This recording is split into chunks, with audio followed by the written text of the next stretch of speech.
नमस्कार साथियों, मैं शशि कुमार एक बार फिर से आपका स्वागत करता हूं।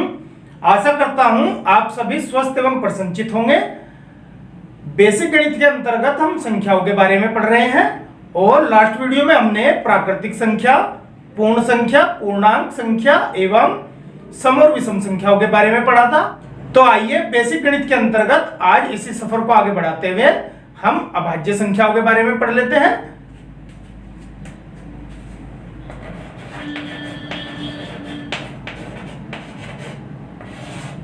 अभाज्य संख्या क्या होती है? अभाज्य संख्या को हम प्राइम नंबर के नाम से जानते हैं।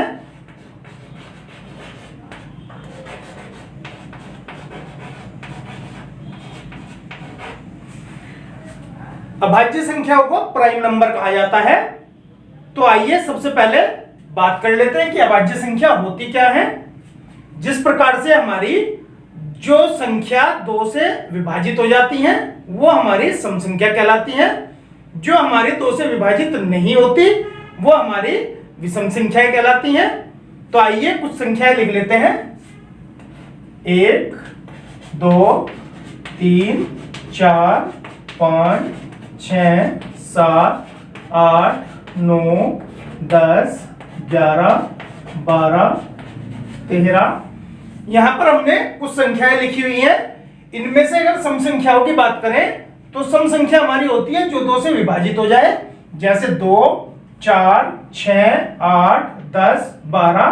तो ये संख्या हमारी सम संख्याएं कहलाएंगी। जो संख्या हमारी 2 से विभाजित नहीं होती वो हमारी विषम संख्याएं कहलाती हैं, जैसे हमारा 1, 3, 5, 7, 9, 11, 13।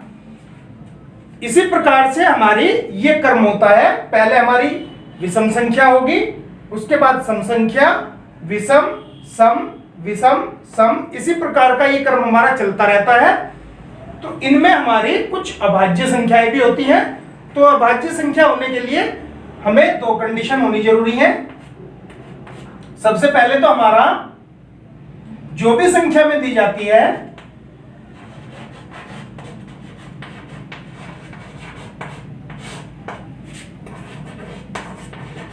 जो भी संख्या केवल स्वयं से एवं 1 से विभाजित होती हैं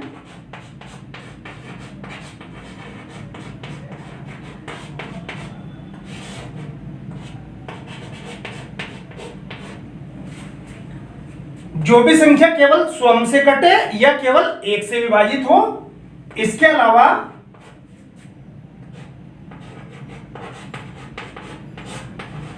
जिस भी संख्या के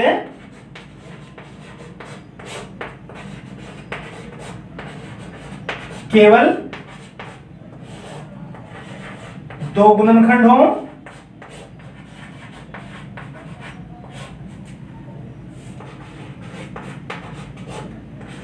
वह अभाज्य संख्या कहलाती है।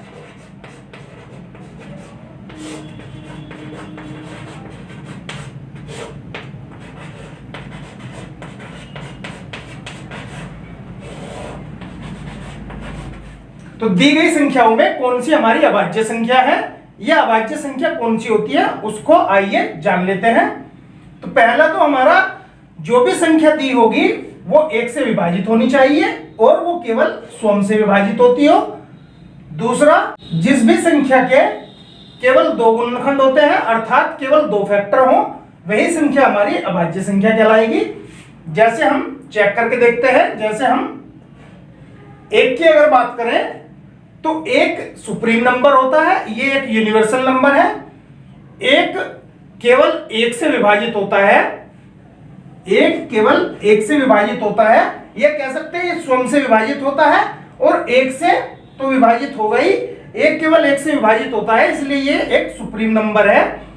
लेकिन 1 के 2 गुणनखंड नहीं होते, 1 किसी दूसरी संख्या से विभाजित नहीं हो सकता। तो ये पहली शर्त हमारी पूरी करता है, लेकिन दूसरी शर्त हमारी पूरी नहीं करता, क्योंकि 1 का केवल 1 ही गुणनखंड होता है, बाकी दूसरा गुणनखंड 1 का नहीं है, इसलिए 1 हमारी अभाज्य संख्या भी नहीं है। तो आइए अब 2 को देख लेते हैं। 2 की अगर हम बात करें, 2 को हमारा 1 से विभाजित हो जाएगा, 2 हमारा 2 से भी विभाजित हो जाएगा, 2 हमारा 1 से विभाजित होगा और 2 को हम 2 से विभाजित कर सकते हैं। ये कह सकते हैं ये केवल अपनी 2 है तो स्वयं से विभाजित होगा और 1 से विभाजित होगा। एक ऐसी संख्या है जो केवल स्वयं से विभाजित होती है और वो अन्य सारी संख्याओं को विभाजित कर सकती है, इसलिए 2 का गुणनखंड 1 हो गया और 2 को केवल 2 से भाग दिया जा सकता है। इस प्रकार से 2 हमारी अभाज्य संख्या है। तो ये हमारी पहली शर्त को भी पूरा करता है और ये हमारी दूसरी शर्त को भी पूरा करता है। इसके केवल 2 ही गुणनखंड हो सकते हैं, अन्य गुणनखंड नहीं हो सकते। अब हम 3 की बात करते हैं, तो 3 भी हमारा 1 से कट जाएगा, 3 हमारा केवल 3 से कटेगा। इसके अलावा 3 के अन्य कोई गुणनखंड नहीं हो सकते हैं। तो इस प्रकार से ये भी हमारी दोनों ही कंडीशन को फुलफिल करता है, या कह सकते हैं ये हमारी दी गई दोनों ही शर्तों को पूरी करता है। इस प्रकार से 3 भी हमारा अभाज्य संख्या है, 2 भी हमारी अभाज्य संख्या है, 3 भी हमारी अभाज्य संख्या है। अब आइए 4 को देख लेते हैं।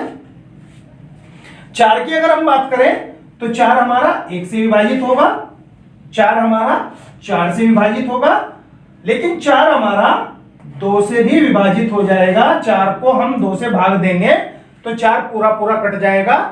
तो 4 के हमारे यहां 3 गुणनखंड हो गए, 1 2 4। तो इस प्रकार से 4 हमारा अभाज्य संख्या नहीं है। 4 हमारा स्वयं से विभाजित हो रहा है, 1 से विभाजित हो रहा है, लेकिन अभाज्य संख्या वो होती है जिसके केवल 2 गुणनखंड हो। यहां 4 के 3 गुणनखंड है, तो इसलिए 4 हमारी अभाज्य संख्या नहीं है। अगर हम 5 की बात करें तो 5 केवल 1 से विभाजित होगा, 5 केवल 5 से विभाजित होगा। इस प्रकार से 5 हमारी अभाज्य संख्या है। इसी प्रकार से अगर हम आगे बात करें तो 2 हमारी अभाज्य संख्या है, 3 हमारी अभाज्य संख्या है, 5 हमारी अभाज्य संख्या है। आगे अगर हम बात करें तो 7 भी हमारी अभाज्य संख्या है, 7 के भी केवल 2 गुणनखंड हो सकते हैं। आगे हमारी 11 अभाज्य संख्या है, 13 हमारी अभाज्य संख्या है। इसी प्रकार से अन्य हमारी अभाज्य संख्या होंगी। 9 की बात करें तो 9 हमारा 1 से विभाजित हो जाएगा, 9 से विभाजित होगा, हमारा 3 से भी विभाजित हो जाएगा। इस प्रकार से 9 हमारा अभाज्य संख्या नहीं है, 9 हमारा विभाजित हो जाता है। अभाज्य संख्या वह होती है जो केवल 1 से विभाजित हो या वो केवल स्वयं से कट सकती हो, या हम कह सकते हैं अभाज्य संख्याओं के केवल 2 गुणनखंड होते हैं। अगर किसी भी संख्या के 2 से ज्यादा गुणनखंड है तो वो हमारी अभाज्य संख्या नहीं होती। जैसे यहां हम 1 की बात करें तो 1 का केवल 1 गुणनखंड है, 1 हमारा किसी अन्य संख्या से विभाजित नहीं होता, 1 हमारा यूनिवर्सल नंबर है, इसलिए ये हमारी पहली शर्त तो पूरी करता है, लेकिन ये हमारी दूसरी शर्त को पूरी नहीं करता। 1 का केवल 1 गुणनखंड है, इसलिए 1 हमारा अभाज्य संख्या नहीं है। 2 की बात करें तो 2 हमारा 1 से भी कट जाएगा, 2 हमारा 2 से भी कट जाएगा। ये हमारी दोनों ऊपर वाली कंडीशन और नीचे वाली दोनों कंडीशनों को फुलफिल करता है, यह दोनों ही शर्तों को पूरी करता है, इसलिए हमारी ये अभाज्य संख्या है। 3 भी हमारी अभाज्य संख्या है। 4 हमारी अभाज्य संख्या नहीं है, क्योंकि ये हमारी 3 गुणनखंड हो गए और हमें पता है कि अभाज्य संख्या में केवल 2 गुणनखंड होते हैं, इसलिए 4 हमारी अभाज्य संख्या नहीं है। 5 हमारी अभाज्य संख्या है। इसी प्रकार से 7 11 13 आगे आपका 17 19 23 इसी प्रकार से अन्य अभाज्य संख्या है। तो आइए उदाहरणों द्वारा कुछ अभाज्य संख्याओं के बारे में और देख लेते हैं। अगर हमें एक संख्या 13 दी हुई है तो ये हमारी अभाज्य संख्या है। अभाज्य क्यों है? क्योंकि 13 केवल हमारी या तो 1 से कट सकती है या ये केवल 13 से विभाजित हो सकती है, इसलिए 13 हमारी एक अभाज्य संख्या है। क्योंकि 13 के हमारे केवल 2 गुणनखंड है और अभाज्य संख्या वो होती है जो केवल स्वयं से कटे या केवल 1 से कटे या उसके केवल 2 गुणनखंड हो। तो यहां हमारी 13 के केवल 2 गुणनखंड है, इस प्रकार से 13 हमारी अभाज्य संख्या है।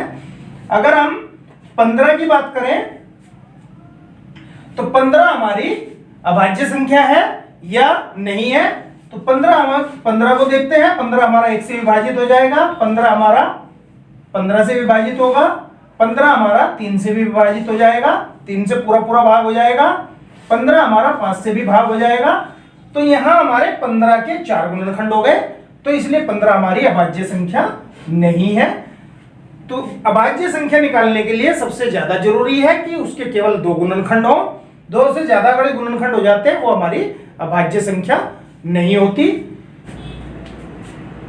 2 हमारी सम अभाज्य संख्या है।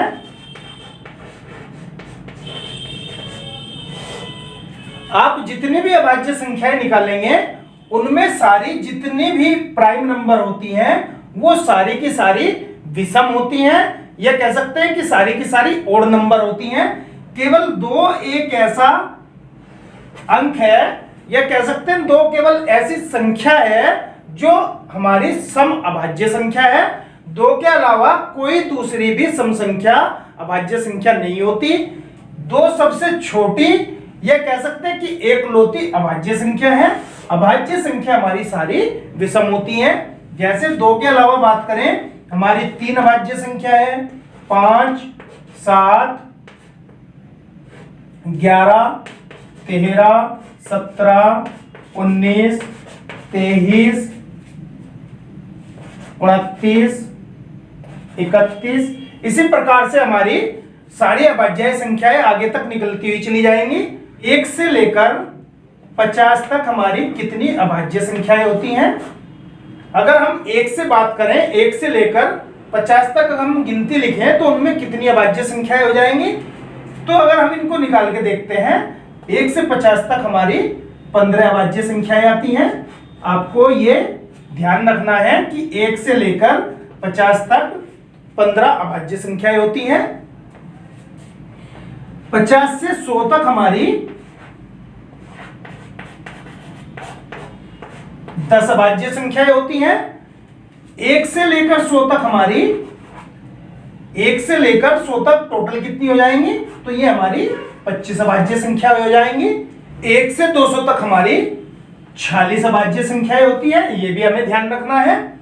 तो अगर 1 से 50 तक की बात की जाए तो ये हमारी 15 अभाज्य संख्या होती है। 50 से 100 तक की बात की जाए तो ये हमारी 10 अभाज्य संख्या है। 1 से 100 की बात की जाए तो 1 से 100 तक हमारी 25 अभाज्य संख्याएं होती हैं। 1 से 200 तक की बात करें तो ये हमारी 46 अभाज्य संख्याएं हैं। अगर हम 100 से 200 के बीच अगर अभाज्य संख्याओं की बात करें, संख्या 100 से 200 के बीच हमारी कितनी अभाज्य संख्याएं होंगी? तो हमें पता है 200 तक हमारी 1 से 200 तक 40 होती हैं और 1 से 100 तक हमारी 25 होती हैं। तो 40 में से हम 25 घटा देंगे तो इस प्रकार से हमारी 21 आ जाएंगी। 1 से लेकर 10 तक कितनी अभाज्य संख्याएं हैं? 20 से 30 तक कितनी अभाज्य संख्याएं हैं? 30 से 40 तक। तो इसके लिए हमें एक फॉर्मूला याद रखना है। 1 से 10 तक हमारी कितनी अभाज्य संख्याएं होती हैं? तो इसके लिए हमें 44, 44 का आधा 22, 32, 32 का उल्टा 23 और 21। हमें ये नंबर याद रखना है। अगर हमारा 1 से 10 तक की बात की जाती है, 1 से 10 तक कितनी अभाज्य संख्याएं होंगी? तो ये हमारी 4 होती हैं। आइए इनको देख लेते हैं। यहां हमारा 11 है तो 10 हमारा यहां आएगा। तो 10 तक हमारी 1, 2, 3, 4 अभाज्य संख्याएं हैं। तो 1 से 10 तक हमारी 4 अभाज्य संख्याएं होती हैं। 10 से 20 के बीच बात करें तो 11, 12, 17, 19 ये 4 हमारी अभाज्य संख्या है। तो इस प्रकार से 10 से 20 के बीच हमारी 4 अभाज्य संख्याएं होती हैं। 20 से 30 के बीच हमारी 2 अभाज्य संख्याएं होंगी। ये आप देख भी सकते हैं, 23 और 29 केवल 2 अभाज्य संख्या है। इसी प्रकार से 30 से 40 के बीच हमारी 2 अभाज्य संख्या होंगी। अगर हमारी बात करें 40 से 50 के बीच तो ये हमारी 3 अभाज्य संख्याएं होंगी। 50 से 60 के बीच बात करें तो ये हमारी 2 अभाज्य संख्या होंगी। 60 से 70 के बीच अगर हम बात करें तो 60 से 70 के बीच भी हमारी केवल 2 अभाज्य संख्या है। इसके बाद बात करें हम 70 से 80 के बीच तो 70 से 80 के बीच हमारी 3 अभाज्य संख्याएं हो जाएंगी। आगे हम 80 से 90 के बीच की बात करें तो ये हमारी 2 अभाज्य संख्याएं हो जाएंगी और 90 से 100 के बीच केवल हमारी 1 अभाज्य संख्या होती है 97। तो इस कोड द्वारा हम आराम से 1 से 10 के बीच हमारी 4 अभाज्य संख्याएं हैं, 10 से 20 के बीच 4 हो जाएंगी, 20 से 30 के बीच 2। तो इसी प्रकार से 90 से 100 के बीच पूछा जा रहा है तो केवल 1 अभाज्य संख्या होगी। इनको हम ऐसे देख सकते हैं, ये हमारा 10 हो गया, यहां तक 20, यहां तक 30, 40, 50, 60, 70, 80, 90 और यहां हमारा 100 हो गया। अगर हमें कह रहा है कि 90 से 100 के बीच निकालनी है तो 90 के आगे हमारा केवल 1 अंक है तो हमारी 1 अभाज्य संख्या है 97। 80 से 90 के बीच अगर हमें निकालनी है, 80 हमारा यहाँ है तो इसको हम छोड़ देंगे, कितनी अभाज्य संख्याएं हो जाएंगी 2। तो 80 हमारा यहाँ है, 90 हमारा यहाँ है, तो 80 से 90 के बीच केवल हमारी 2 अभाज्य संख्याएं होंगी। 1 से और 200 के बीच 46 अभाज्य संख्याएं होती हैं। इस प्रकार से हमारा कोई भी प्रश्न पूछ लिया जाता है। इसके अलावा हमारा दी गई संख्या हमारी भाज्य है या अभाज्य है, इस प्रकार के प्रश्न अक्सर हमसे पूछे जाते हैं। जैसे हमें यहाँ 117 एक संख्या दी, हमें ये बताना है ये संख्या हमारी भाज्य है या अभाज्य है।